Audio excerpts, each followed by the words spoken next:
Hello everyone, welcome to classmates. इस video में हम कवर करेंगे क्लास 6 एनसीईआरटी चैप्टर नंबर 4 और ये है पार्ट 2। पार्ट 1 में ऑलरेडी कवर करवा चुकी हूँ, उसका लिंक आपको डिस्क्रिप्शन बॉक्स में मिल जाएगा। हमने फर्स्ट पार्ट में टाइमलाइन पढ़ा था, यहाँ पे हम पढ़ेंगे सोर्सेज ऑफ हिस्ट्री।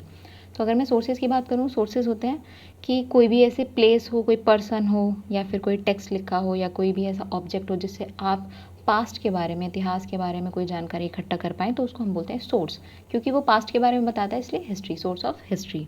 ओके, यहाँ पर आपको एक टेबल दी हुई है, ये एक एक्टिविटी है। इसको करने के लिए यहाँ पर ये लिखे हुए हैं आपके grand parents, paternal and maternal. Paternal मतलब कि आपके फादर साइड, जो आपके दादा दादी हैं, तो उनको हम बोलते हैं पैटर्नल ग्रैंड पेरेंट्स। अगर वहीं हम बात करें मैटरनल, मैटरनल मतलब जो आपके मदर के साइड वाले हैं, ठीक है। तो इसमें आते हैं आपके नाना नानी। ओके, फिर यहाँ पर है ग्रेट ग्रैंड पेरेंट्स, मतलब दादा के भी दादा। पैटर्नल की बात हो रही है तो दादा के भी दादा, यानी कि परदादा। और मैटरनल ग्रैंड पेरेंट्स यानी कि परनाना परनानी, उनकी बात हो रही है, ग्रेट ग्रैंड पेरेंट्स। ओके, तो यहाँ पर आपको दादा के बारे में या दादी के बारे में, यहाँ पर नाना के बारे में, नानी के बारे में, यहाँ पर आपको लिखना है अपने परदादा के बारे में, परदादी के बारे में, यहाँ पर नाना के बारे में, यहाँ पर नानी के बारे में। ओके, उनके नाम लिखने हैं। फिर उनकी ऑक्यूपेशन, वो क्या काम करते थे, वो लिखना है। प्लेस ऑफ बर्थ, उनका जन्म कहाँ पर हुआ था, यहाँ लोकेशन पूछ रहा है, ठीक है। प्लेस के बारे में बात हो रही है तो आप प्लेसेस लिखेंगे। यहाँ पर है सोर्सेज ऑफ इन्फॉर्मेशन, आपको ये जानकारी किससे मिली, आपकी दादी ने दी, आपकी मम्मी ने दी, आपके पापा ने दी, किसने दी, ये फिल आपको इस बॉक्स में करना है। ओके, फिर आप जब इस टेबल को फिल करेंगे तो आपको पता लगेगा कि आपने किस तरीके से अलग अलग सोर्सेज का यूज़ करके इस इंफॉर्मेशन को इकट्ठा किया है। चाहे आपको कोई फ़ोटोग्राफ मिला हो, कोई डायरी मिली हो, कोई आईडी कार्ड मिला हो, कुछ भी हो सकता है। चाहे मेमोरी हो, मेमोरी मतलब आपकी मम्मी ने बता दिया हो, या फिर आपके पापा ने बता दिया हो, दादा ने बता दिया हो परदादी के बारे में, या फिर आपकी नाना ने बता दिया हो परनाना के बारे में। ठीक, तो ये कैसे होती है, ये सब अलग अलग सोर्सेज हैं। जब आप एक बार इस एक्टिविटी को करेंगे तो आपको पता लग जाएगा। आगे देखते हैं। सोर्स आपके 4 टाइप के होते हैं मोस्टली। ठीक, इसमें आता है ओरल सोर्स। ओरल सोर्स मतलब जो सिर्फ बोल के बताए गए हों और वो जनरेशन टू जनरेशन एक दूसरे से ट्रांसफ़र हो रहे हैं, जैसे आपका जीनियोलॉजिकल और फोकलोर, यानी कि आपने कोई लोरी सुनी हो जो आपकी दादी ने सुनाई हो, या फिर आपका कोई जीनियोलॉजिकल कहें कि आपने कोई एक स्टोरी आपकी दादी ने आपको सुनाई, फिर आपने किसी और को सुनाई, फिर उन्होंने किसी और को सुनाई।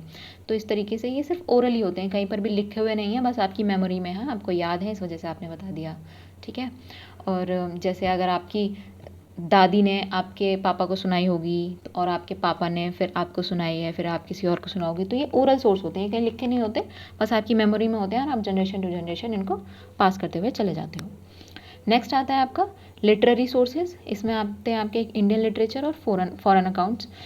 इंडियन लिटरेचर यानी कि लिखे हुए सोर्सेज होते हैं, कहीं आपने किताब लिख दी, कोई किताब बना दी, कोई पोएम लिख दी, कोई प्ले लिख दिया, या हिस्टोरिकल टेक्स्ट लिख दिए, आपके स्टोरीज़ का कलेक्शन, एक स्टोरी की तरह आपने कुछ लिख दिया। साइंटिफिक एंड टेक्नोलॉजिकल टेक्स्ट हुए। अब जैसे इसका सबसे बढ़िया एग्जाम्पल है आपका रामायण और महाभारत।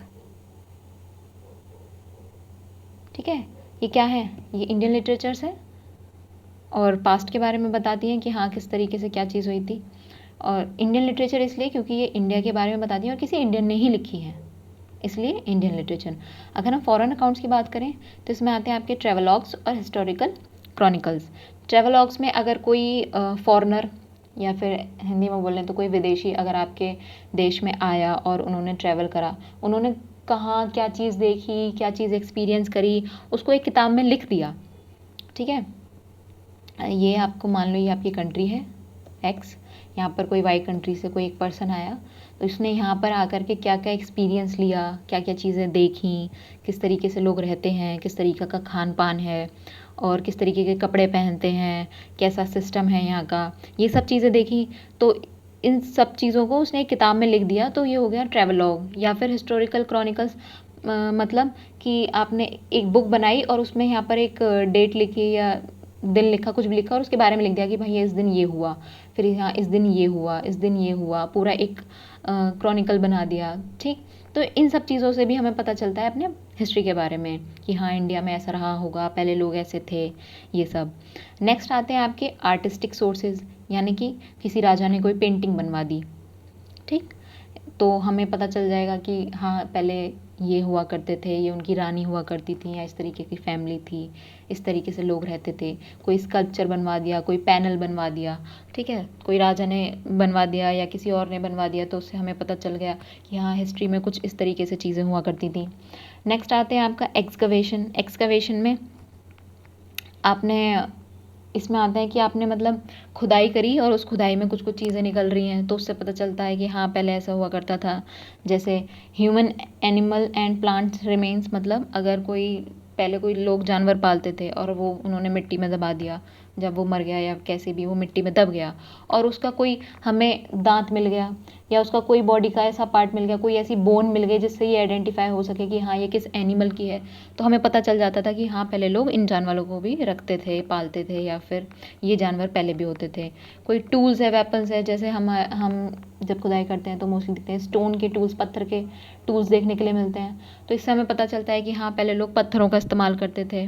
ठीक है, फिगराइंस एंड ऑर्नामेंट्स, पहले लोग माला बनाते थे कि अलग अलग चीज़ों की, कोई जानवर के दांत की माला बना ली, ठीक है, इस तरीके से चीज़ें बनाते थे, तो उससे पता चलता था कि हाँ एनिमल्स का और भी क्या क्या यूज़ होता था, कैसे वो ऑर्नामेंट की तरह, मतलब अपने आप को अच्छा दिखने के लिए पहनते थे।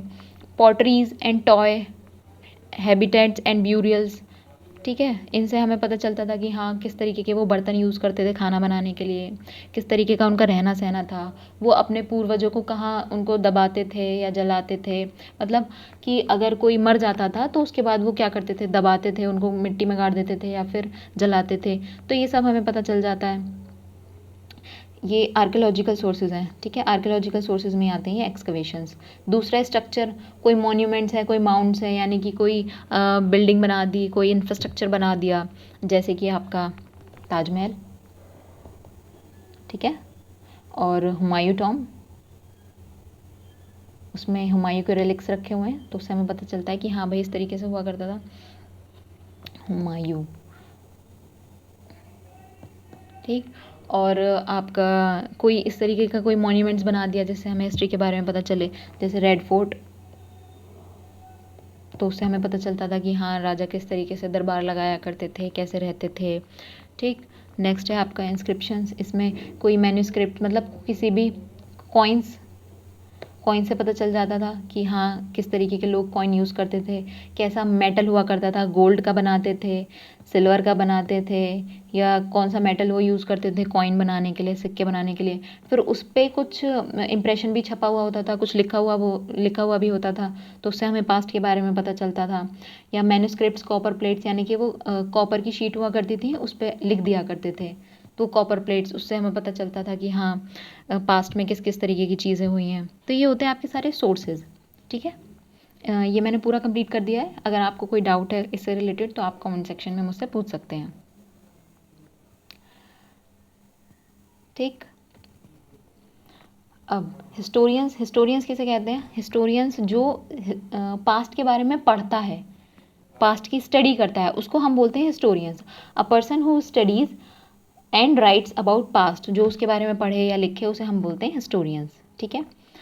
व्हेन हिस्टोरियंस स्टडी, जब हिस्टोरियंस पढ़ते थे, तो अ किंग और queen of 1500 years ago, an ancient monument, a war और some items of trade, they take great care of gather they take great care to gather information from as many sources as they can find and consult, मतलब कि जितने भी राजा महाराजा हुआ करते थे कम से कम 1500 साल पहले, ठीक, वो एक एंशिएंट मॉन्यूमेंट बनवाते थे, या फिर अगर मान लो युद्ध में जाते थे तो अपना कुछ सामान उनके जो थे वो गिर जाते थे या खो जाते थे, तो अब मिट्टी में दब जाते थे, तो अब हमें मिलते थे, तो हमें पता चलता है कि हाँ, हम इस तरीके से कोई इन्फॉर्मेशन इकट्ठी करते हैं। जैसे मैंने आपको वीडियो में बताया था पहले कि अगर कोई चीज़ मिट्टी में दब जाती थी, हमने वो खोद के बाहर निकाली, तो उससे हमें पता चल गया कि हाँ भाई, इस तरीके की चीज़ें यूज़ होती थी। अब वो मिट्टी में गई कैसे?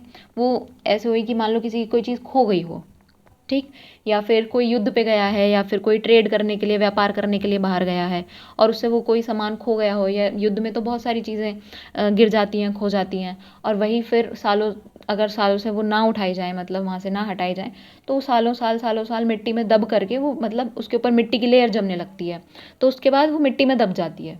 ठीक है। अब क्योंकि ये लगभग 1500 साल पुरानी बात है, तो अब हम आज के टाइम में देखें तो वो काफ़ी मिट्टी में दब जाती हैं। अगर हम उनके खोदना चालू करें तो हमें पता चल जाता है कि हाँ, ये चीज़ें हुआ करती थी। ठीक है। या फिर दूसरा है जिगसॉ पीसेस मैच। इसमें क्या होता था कि अलग अलग जगह से अदर टाइम सोर्सेज में गिव कॉन्ट्रडिक्टरी इन्फॉर्मेशन, अलग अलग जगह से खोद करके कुछ निकाला, तो उनको फिर लाइन बाय लाइन रखा कि हाँ, पहले ये चीज़ हुई थी, फिर ये चीज़ हुई थी, फिर ये चीज़ हुई थी, फिर ये चीज़ हुई। ठीक है, ये होता है जिगसॉ मैच। इसमें क्या होता है कि अगर मान लो कोई एक पीस यहाँ पर मिसिंग है, उसके डायरेक्ट बाद हमें ये पीस मिल गया, तो हम इससे एक अंदाज़ा लगाते हैं, एक अनुमान लगाते हैं कि हाँ भाई, यहाँ कुछ ऐसा हुआ होगा। ठीक है, ये होता है आपका जिगसॉ मैच, पीसेस मैच। मतलब आप टुकड़ों टुकड़ों को जोड़ के देखते हैं, अलग अलग चीज़ों को, जो जो चीज़ें आपको मिली हैं उनको जोड़ के देखते हैं, फिर आप उनसे एक इन्फॉर्मेशन इकट्ठी करते हैं, फिर आप एक हिस्ट्री की एक स्टोरी बनाते हैं कि हाँ, ऐसा हुआ होगा। ओके। अब historians themselves but also archaeologist, epigraphist. अब आर्कियोलॉजिस्ट मैंने आपको बताया था कौन होते हैं, epigraphist, who study ancient inscriptions, मतलब जो पहले लोग लिख देते थे। अब तो हम हिंदी समझते हैं, लेकिन पहले तो लोग अलग अलग लैंग्वेजेस यूज़ करते थे, तो उनको पढ़ने के लिए भी तो कोई चाहिए, तो उन इंस्क्रिप्शंस को जो पढ़ते थे उनको हम बोलते थे एपिग्राफिस्ट। ओके। एंथ्रोपोलॉजिस्ट, वही जो मैंने इसमें फर्स्ट चैप्टर में, इसी चैप्टर में पढ़ाया है, you study human societies and their culture, जो अपनी ह्यूमन सोसाइटी के बारे में, उनके कल्चर के बारे में जो पढ़ते हैं, उनको हम एंथ्रोपोलॉजिस्ट बोलते हैं। ठीक। और एक्सपर्ट्स होते हैं, जो लैंग्वेजेस के एक्सपर्ट्स होते हैं, इन सबको इकट्ठा किया जाता है, तब कोई भी, अगर आपको पास्ट से रिलेटेड जानकारी मिलती है, उसको उनके सामने रखा जाता है, तब एक स्टोरी की तरह फॉर्म होता है। ठीक है। तो इसमें काफ़ी लोगों का कंट्रीब्यूशन चाहिए होता है। ठीक। In addition, in the last 50 years or so, scientific studies have been contributing more and more to the reconstruction of the past. अब क्या होने लगा है कि अब हमारे पास साइंस बहुत डेवलप है, तो हमारी जो साइंटिफिक स्टडीज़ हैं वो हमारी बहुत मदद करती हैं कि हम पास्ट के बारे में एक अच्छे से, मतलब एकदम जैसे कहते हैं ना, एक्यूरेट जानकारी निकाल पाएँ और अच्छे से अच्छी जानकारी निकाल पाएँ। तो साइंस भी बहुत यूज़ होती है अब। नेक्स्ट है studies of ancient climates, chemical studies of excavated material and studies of genetic of ancient people have provided fresh insight which supplement more usual sources. अब पुराने क्लाइमेट के बारे में हम जानते हैं, ठीक है, और जेनेटिक्स एक बायोलॉजी की एक ब्रांच है जिसमें हम पढ़ते हैं कि किस तरीके से प्लांट्स, एनिमल्स, ह्यूमंस, ये एक दूसरे को, मतलब किस तरीके जनरेशन टू जनरेशन एक दूसरे को कैसे फीचर्स अपने पास करते हैं। मतलब कि अगर आपके दादा हैं, आपके पापा हैं और आप हैं, तो आपके दादा के फीचर्स आपके फादर के अंदर हैं, आपके फादर के फीचर्स कुछ आपके अंदर हैं, तो किस तरीके से जनरेशन टू जनरेशन ये चलते हैं, तो इसको हम बोलते हैं जेनेटिक्स। ओके। तो ये भी हमारा एक एंशिएंट हिस्ट्री के पॉइंट ऑफ व्यू से एक इम्पॉर्टेंट पॉइंट है कि हमें जेनेटिक्स स्टडी करने के लिए भी साइंटिफिक चीज़ों की ज़रूरत होती है। ऑलराइट।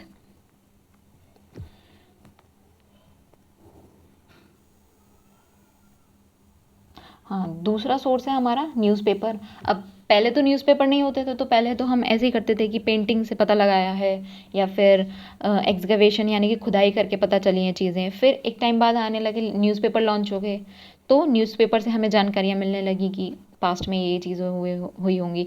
सबसे आसान जानकारी जो मिलनी होती है ना, वो होती है न्यूज़पेपर से, क्योंकि उसमें लिखा हुआ होता है ऑलरेडी सब चीज़ें कि हाँ, ऐसा ऐसा हुआ। आप अलग अलग न्यूज़पेपर उठा के देख लो, 4 न्यूज़पेपर का एक साथ जोड़ो तो आपको स्टोरी एकदम पता चल जाएगी।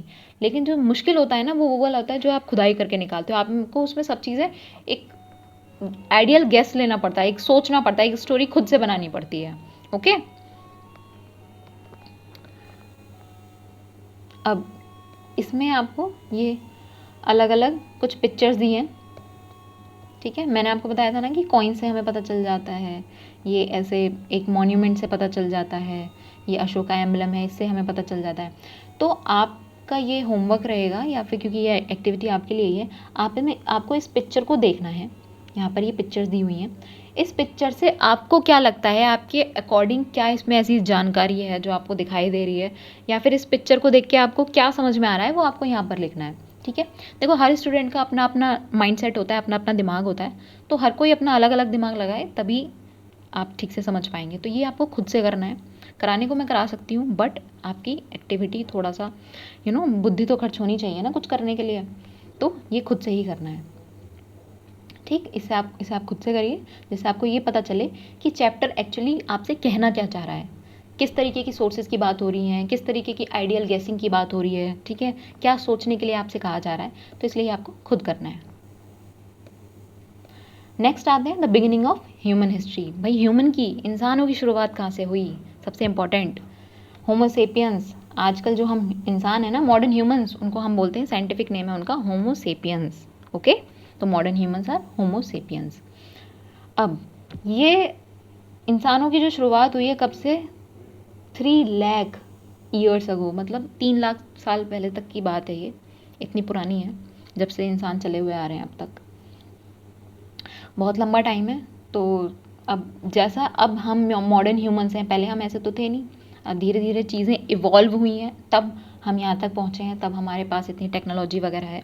बट पहले तो ये सब नहीं था, पहले तो बस जानवर थे, खेत प्लांट थे और इंसान थे। ओके, तो ये और दूसरी चीज़ कि ये जो ह्यूमन वाला पार्ट है ना, ये मैंने पहले भी बताया था, पूरी अर्थ की अगर हम हिस्ट्री देखें तो ह्यूमन वाला पार्ट बहुत छोटा सा है। ठीक है, कुछ सालों पहले का ही है, उससे पहले तो इंसान भी नहीं थे, इंसान भी एग्जिस्ट नहीं करते थे, ये तो अभी कुछ साल पहले की बात है। इसमें मैं एक बार टेबल दिखा देती हूँ। अगर आपने फर्स्ट पार्ट नहीं देखा है ना, तो ये वीडियो मुझे नहीं लगता कि मतलब ये चीज़ें आपको ठीक से समझ में आएंगी, बट अगर आप फर्स्ट पार्ट देख के आए तो आपको समझ में आएगा कि हाँ मैं क्या कह रही हूँ। ये रहा होमोसेपियंस 3 लाख ईयर्स एगो, और देखो ये हमारी अर्थ की पूरी हिस्ट्री है यहाँ तक। ओके, यहाँ से हमारी अर्थ बनना चालू हुई थी, बिलियन ईयर्स एगो की बात है, और हमारा होमोसेपियंस वाला जो पार्ट है, मॉडर्न ह्यूमंस वाला पार्ट, वो कुछ 3 लाख साल पुराना ही है। ठीक, तो इसीलिए मैंने कहा बहुत छोटा सा पार्ट है।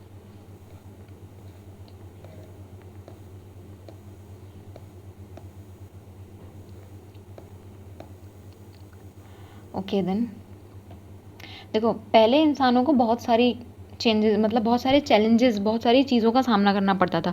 मतलब उन्हें नेचर से भी लड़ना पड़ता है कि भाई कहीं बाढ़ आ रही है, आंधी आ रही है, तूफान आ रहा है, ठंड आ रही है, गर्मियाँ आ रही हैं। अब तो गर्मी है एसी चला लो, ठंड है तो कंबल ओढ़ लो, हीटर चला लो, बट पहले तो ये सब चीज़ें नहीं थी। ठीक है, तो सबसे पहला तो हमारा यही था कि हमें नेचर से लड़ना है। दूसरा, आपको जिंदा भी रहना है। ठीक है, आपको जीवित भी रहना है, तो ज़िंदा रहने के लिए आपको कुछ खाना भी चाहिए, खाना पीना भी चाहिए, रहने के लिए जगह भी चाहिए। ठीक, और इसीलिए हम इन सब चीज़ों को पूर्ति करने के लिए हम क्या मतलब पहले जो अर्ली ह्यूमंस होते थे वो ग्रुप में रहा करते थे, या बैंड्स कह लो। ठीक है, ग्रुप में रहा करते थे इकट्ठे। ऐसा नहीं है कि एक अकेला इंसान रह रहा है जैसे आज रहते हैं, एक अकेला इंसान पूरी ज़िंदगी रह रहा है, नहीं, पहले लोग ग्रुप्स में हुआ करते थे, इसलिए क्योंकि उन्हें सर्वाइव करना है, और अकेले वो कभी सर्वाइव नहीं कर सकते। ठीक, उन्हें खाना भी चाहिए, शेल्टर भी चाहिए रहने के लिए। अब खाना और जगह, सबसे पहले खाना देखते हैं। खाने पीने के लिए उन्हें क्या करना पड़ता था, हंटर एंड गैदरर, भाई शिकार करो, या फिर जो जो चीज़ें मिली हैं उन्हें इकट्ठा करो, जो खाने लायक है उन्हें इकट्ठा करो, गैदरिंग करो, या फिर हंटिंग करो, यानी कि जितने भी आपके जानवर वगैरह हैं उनका शिकार करो। दूसरा है शेल्टर पाने के लिए वो क्या करते थे, जितनी भी मतलब नेचर द्वारा बनी हुई चीज़ें जैसे कि रॉक्स, उसमें जा कर के वो लोग रहते थे। सबसे पहले वो रॉक में ही रहते थे, खुद का अपना उन्होंने झोंपड़ी वगैरह या जो भी चीज़ें बनानी शुरू करी हैं वो चीज़ें बाद में आई हैं, पहले वो रॉक में ही रहते थे। ठीक है, रॉक्स कह लो या फिर मतलब केव्स कह लो, रॉक्स तो अलग चीज़ है, केव्स कह लो, गुफा। ठीक है, ये नेचर द्वारा बनी हुई है, तो गुफा में रहते थे। किसी जानवर ने अपने लिए गुफा बनाई, भाई उसको हटाया, उसका शिकार करा, खुद रहने लग गए। ठीक है, इस तरीके से चीज़ें होती थी। ऑलराइट, तो पहले इंसान जो होते थे वो आफ्टर लाइफ में बिलीव करते थे। आफ्टर लाइफ मतलब कि मरने के बाद भी हमारा पुनर्जन्म होता है। A life that begins after that, मतलब मरने के बाद भी हमारी ज़िंदगी होती है, मरने के बाद पुनर्जन्म। पुनर्जन्म में वो भरोसा करते थे, उनको यकीन था पुनर्जन्म का, और उनको अपने पुनर्जन्म के साथ साथ वो अपने पूर्वजों को भी मानते थे। उनको ये लगता था कि हाँ, हमारे पूर्वज हैं और हम आगे चल के फिर से हमारा दोबारा जन्म होगा। ठीक है, आफ्टर लाइफ, मृत्यु के बाद भी ज़िंदगी है। ओके, ये अर्ली ह्यूमंस की थिंकिंग थी।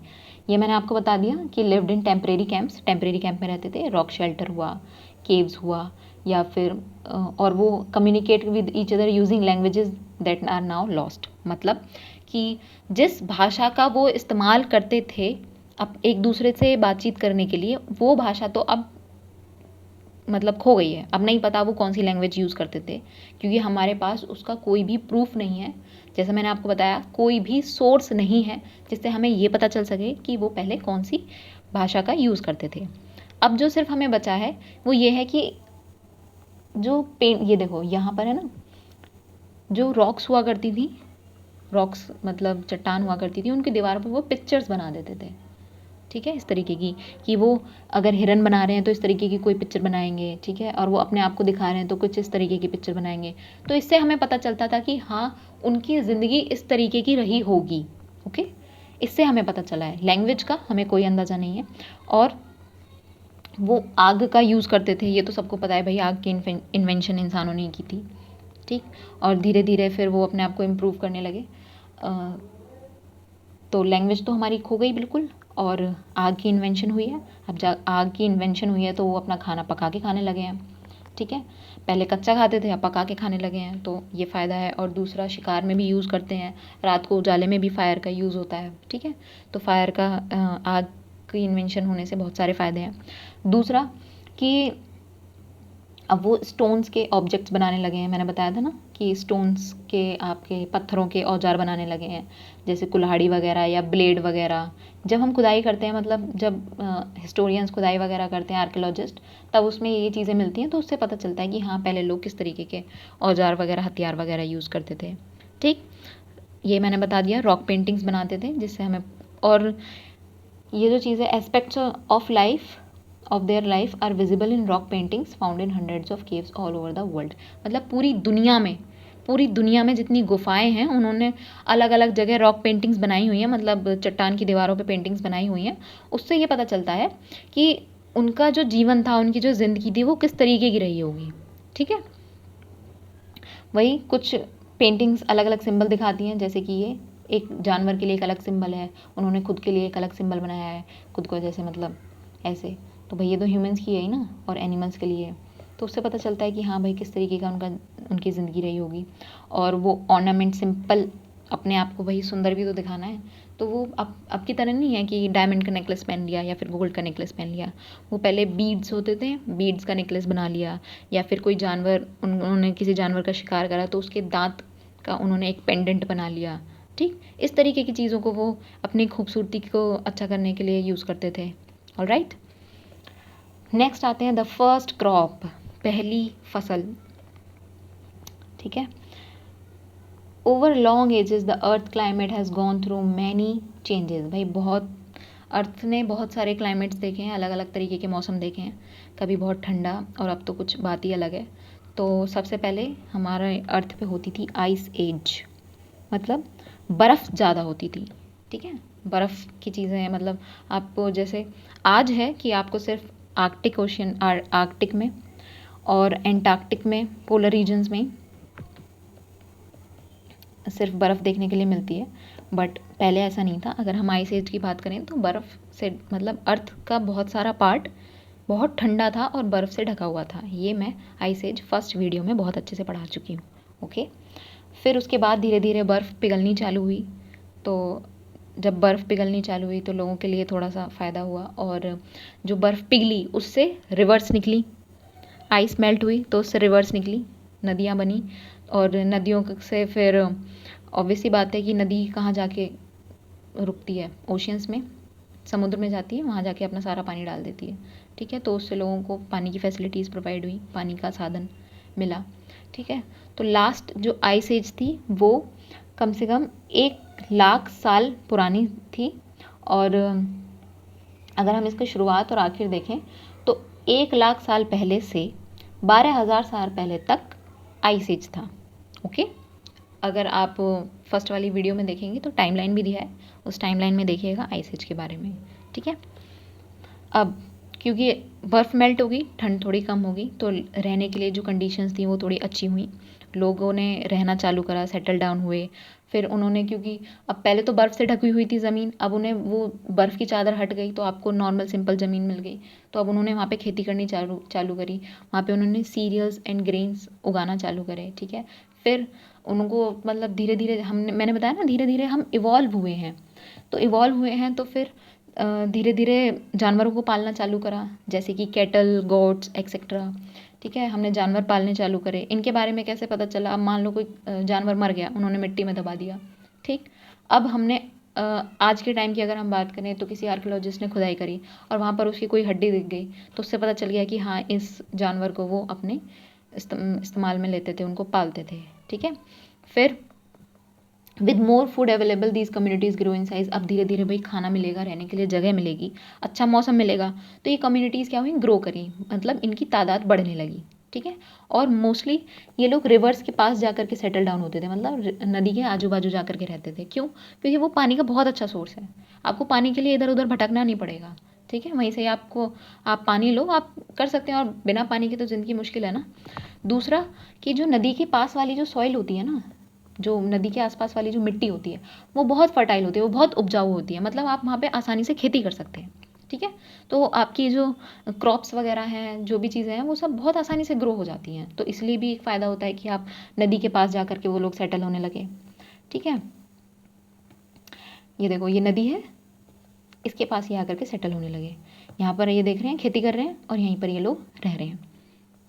अगर इसमें देखा जाए, देखो पहले वाली इमेज थी ये रही, यहाँ पर कोई नदी नहीं है, बस ये एक चट्टान है, और ये एक पेंटिंग कर रहा है भाई, यहाँ कुछ आग जला रहे हैं, कुछ खाना पका रहे हैं, कुछ कुछ कर रहे हैं। ठीक है, और यहाँ पर देखोगे तो अब लोगों ने जानवर पालने चालू कर दिए हैं भाई, यहाँ डॉग है, यहाँ शिप है।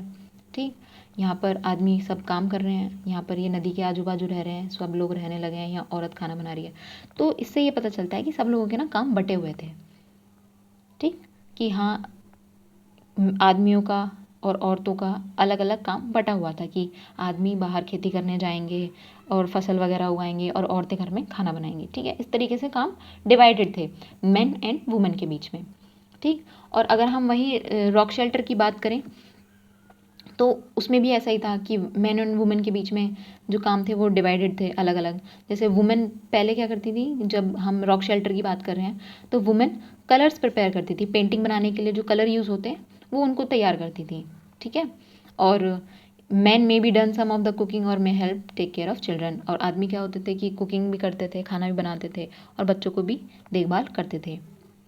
ठीक है, बट इसके लिए इस चीज़ का ध्यान रखना है कि हमारे पास इन सब चीज़ों की बहुत लिमिटेड इन्फॉर्मेशन है, लिमिटेड सोर्सेज हैं, तो इसलिए हमारे पास लिमिटेड इन्फॉर्मेशन है, ज़्यादा जानकारी नहीं है। Okay, next, as communities grow, जैसे जैसे कम्युनिटीज़ बढ़ने लगी, उनकी तादाद बढ़ने लगी, तो धीरे धीरे सोशल कॉम्प्लेक्सिटीज़ भी आई। ठीक है, सोशली उतार चढ़ाव भी आने लगे। फिर धीरे धीरे जैसे इवॉल्व हुए तो एक लीडर होने लगा भाई, पूरी एक गैंग है या फिर एक ग्रुप है, तो उस ग्रुप का एक लीडर चुना जाने लगा। ठीक है, जिसको हम या फिर ये कह सकते हैं चीफ्टियंस। ठीक है, चीफ्टेंस। ओके, तो ये किस लिए एक लीडर को चुनते थे। ठीक है, फिर वो लीडर का क्या काम होता था, वो लीडर रिस्पॉन्सिबल होता था लोगों के वेलबींग के लिए, मतलब उसका काम था कि वो देख रेख रखे कि किसी भी इंसान को कोई दिक्कत नहीं होनी चाहिए। ये एक लीडर का या फिर ये कहें चीफ्टेंस का काम होता था। ठीक है, और जितने भी लोग थे वो उसके लिए रिस्पॉन्सिबल थे, मतलब everyone collectively work towards the community welfare. ठीक है, अब एक लीडर होगा, ये एक लीडर है भाई, इसकी एक पूरी कम्युनिटी है, इस लीडर का काम है इस पूरी कम्युनिटी का ध्यान रखना। और जो कम्युनिटी के लोग हैं उनका काम है कि वो कम्युनिटी को एक अच्छी कम्युनिटी, मतलब सब लोगों की हेल्थ अच्छी हो, सब लोगों की प्रॉस्पेरिटी अच्छी हो, देखभाल अच्छी हो, वेलबींग हो, ठीक है। तो उन लोगों का काम है कि एक दूसरे का ख्याल रखें और अपनी कम्युनिटीज़ को अच्छे से अच्छे ध्यान रखें, ठीक। अब for example there was no sense of individual ownership, the lands were collectively sowed and harvested. मतलब अगर इसका कोई फ़ायदा नहीं है, आज के टाइम की बात नहीं हो रही, ये बहुत साल पुरानी बात हो रही है, तो इंडिविजुअल ओनरशिप का कोई मतलब नहीं बनता। मतलब एक अकेला राजा और वो अकेले ही सब चीज़ हथिया ले, तो इस चीज़ का कोई मतलब नहीं है। क्यों?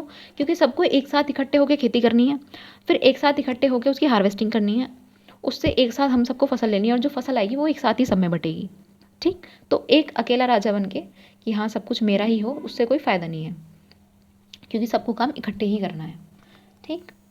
एज टाइम वेंट बाय, अब जैसे जैसे समय आगे बढ़ा, हेमलेट्स क्या होते हैं? अ स्मॉल सेटलमेंट और स्मॉल विलेज, मतलब धीरे धीरे उन्होंने छोटे छोटे गांव बनाने चालू कर दिए। By hamlets grew into sizeable villages that exchanged goods, mostly food, clothing and tools. मतलब अब पहले एक ग्रुप हुआ करता था, फिर एक कम्युनिटी बनने लगी भाई, या फिर ये कह लो ग्रुप को एक कम्युनिटी कह लो। अब ये कम्युनिटीज़ बहुत छोटी होती थी, बट धीरे धीरे इनका साइज़ बढ़ा, रहने के लिए खाना पीना मिला, सब चीज़ मिली, तो इनका साइज़ बढ़ गया और ये क्या हो गई,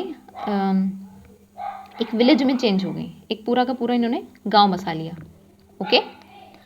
mostly food, clothes and tools, अब धीरे धीरे जब एक गांव बनने लगा तो गुड्स भी एक्सचेंज हुए, जो जो वो सामान खरीदते थे उनका लेन देन भी चालू हुआ, ट्रेड चालू हो गया, ठीक है।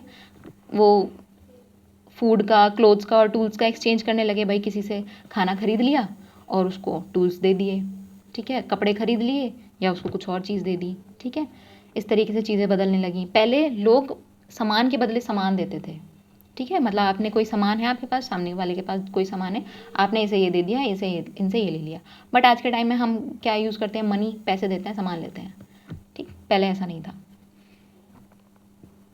Next, slowly network of communication exchange were established, मतलब धीरे धीरे लोगों में कम्युनिकेशन बढ़ने लगा, बातचीतें बढ़ने लगी, लोग इधर से उधर जाने लगे। Among establish among those villages and some of them grow into small towns, ठीक। कम्युनिकेशन बढ़ने लगा तो कुछ लोग तो विलेजेस, गांव बसाने लगे, ठीक है। और किसी किसी ने मतलब स्मॉल टाउन्स बसाने लगे, ठीक है। स्मॉल टाउन्स, विलेजेस, इस तरीके से चीज़ें डिवाइडेड होने लगी, ओके।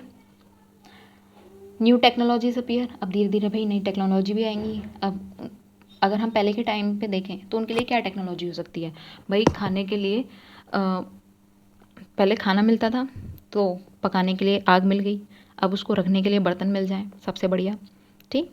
तो पॉटरी चालू हुई। किससे बनाते थे वो पॉटरी? अब आज भी उसी से ही बनती है ऑब्वियसली, बट आज क्या है, स्टील से बना रहे हैं, एल्युमिनियम से बना रहे हैं, प्लास्टिक से बन रही है। पहले क्या होता था, मिट्टी से बर्तन बनने लगे। फिर धीरे धीरे और टाइम आगे बढ़ा तो मेटल के बनने लगे, कॉपर, सबसे पहले आया कॉपर, ये चीज़ ध्यान रखनी है, सबसे पहले आया कॉपर, मेटल में सबसे पहले कॉपर, फिर आया आयरन, लोहा बाद में आया, ठीक है। उससे क्या हुआ, पहले तो मिट्टी के बर्तन यूज़ करते थे तो वो जल्दी से टूट जाते थे या ख़राब हो जाते थे। फिर कॉपर के और आयरन के यूज़ होने लगे तो उससे उनकी जो ड्यूरेबिलिटी थी, मतलब उनका जो टाइम था वो थोड़ा बढ़ने लगा, ठीक है। और फिर दूसरी चीज़ कि वो कॉपर को मेल्ट करके कुछ और भी बना सकते हैं। अगर मान लो बर्तन ख़राब हो जाए, कहीं से फूट जाए, तो उसको मेल्ट करेंगे, दूसरी चीज़ बना लेंगे, ठीक है। तो उससे काफ़ी मदद मिली, which help in make durable tools, okay. Next आते हैं objects of daily use and ornaments, और उसी से फिर मतलब कॉपर से, मेटल से, मोस्टली कहें तो मेटल से वो अपने रोज़मर्रा की चीज़ें बनाने लगे, ठीक। अब चैप्टर 6 में पढ़ेंगे सिविलाइजेशन के बारे में। इस चैप्टर में इतना ही था। तो अगर आपको इस वीडियो से रिलेटेड कोई भी डाउट है तो आप मुझसे कमेंट सेक्शन में पूछ सकते हैं। आपको वीडियो अच्छा लगा तो लाइक करिए, शेयर करिए, सब्सक्राइब ज़रूर करिएगा। Thank you.